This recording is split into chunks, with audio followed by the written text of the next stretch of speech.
आणि एका महत्त्वाच्या बातमीने आपण सुरुवात करूयात। मुंबईत काँग्रेस स्वतंत्र लढण्यावरती ठाम असल्याचं कळतं, त्यामुळे दिल्लीतून शिक्कामोर्तब झाल्याची माहिती आहे। दिल्ली हायकमांडच्या सूचनेनंतरच मुंबईत काँग्रेसने स्वबळाचा नारा दिला। एकीकडे संजय राऊतांनी आघाडीसाठी राहुल गांधींना फोन केल्याची माहिती आहे, तर दुसरीकडे काँग्रेस मात्र स्वबळावर लढण्यावर ठाम आहेत। मित्रपक्षांना सोबत न घेण्याची भूमिका काँग्रेस नेत्यांनी घेतली आहे। मुंबईत लवकरच येत्या काळात काँग्रेसकडून नव्या युतीची घोषणा केली जाण्याची शक्यता आहे।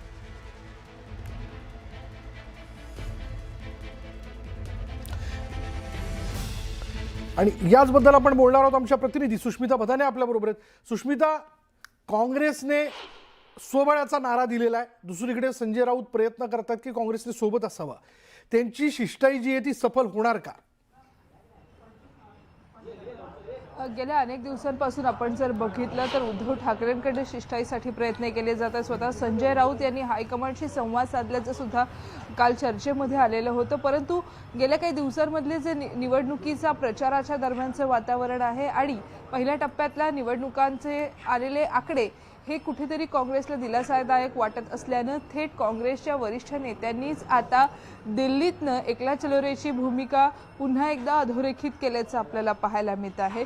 सोबत इतर पक्षांना घेऊन जाणं म्हणजे आपल्या विचारसरणीसोबत कुठेतरी आपण तडजोड करत असल्याची भावना काँग्रेस नेत्यांच्या मनामध्ये आहे आणि कोणासोबतही जाणं म्हणजे स्वतःच्या पायावर कुऱ्हाड मारून घेण्यासारखं आहे। आपलं यश अपयश जे काही असेल स्वतः आपण लढूयात आणि त्यानंतरच आपला विजय निश्चित होईल, अशा पद्धतीची एक प्रतिक्रिया स्थानिक पातळीच्या नेत्यांच्या अहवालानंतर दिल्लीमध्ये कळवण्यात आल्याचं आपल्याला पाहायला मिळतं। याचाच अर्थ संजय राऊत यांच्या शिष्टाईला कुठेतरी फारसं यश आलेलं नाहीये।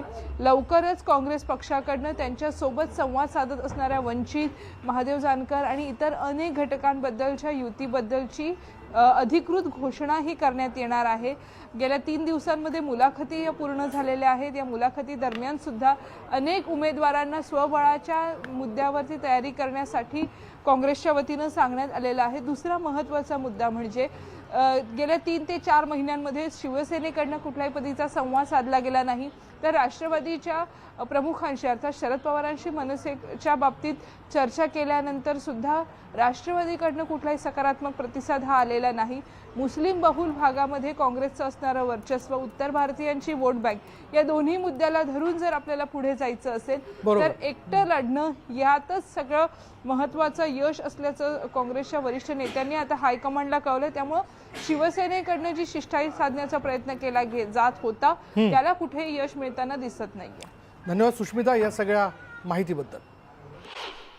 महानगरपालिकेसाठी महाविकास आघाडी आणि दोन्ही राष्ट्रवादी एकत्रित लढण्यासाठी 4ही पक्षांच्या शहराध्यक्षांची बैठक झाली।